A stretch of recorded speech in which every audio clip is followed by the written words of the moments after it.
there was an article recently in the Handelsblatt, the German business newspaper, and they were talking about how the Chinese car companies are eating the lunch of the German car companies. So it used to be that German car companies were very dominant. I remember when I was in China a long time ago, like basically every car was an Audi, like an older model Audi, not like the most current model, but you barely would see anything else than an Audi.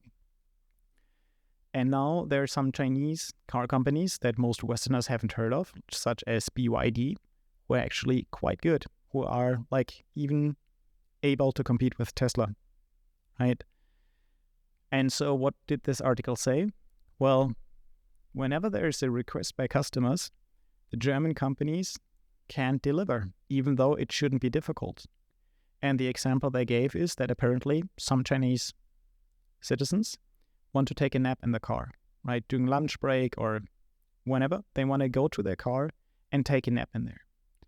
And so they asked the customers, well, what do you need for that? And they said a couple of things. So first of all, the seat has to recline.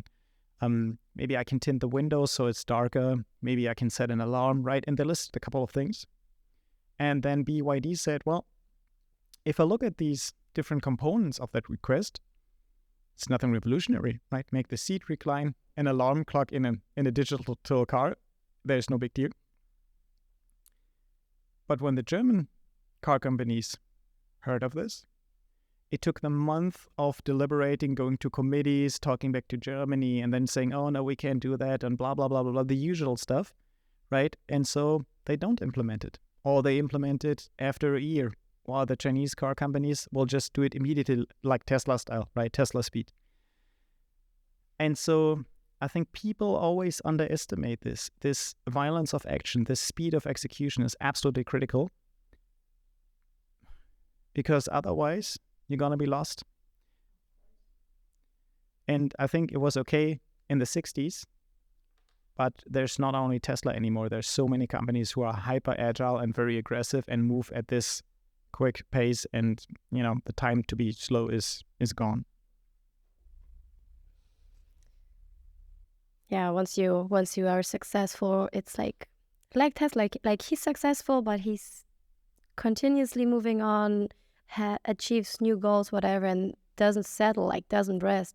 Like for example, a German company, like car selling companies, or like Audi, whatever, like they've been really successful, and like multiple countries are talking about like the good quality of German cars and power and engine, whatever, but it's been in the past, and they sleeping still, so that's not it.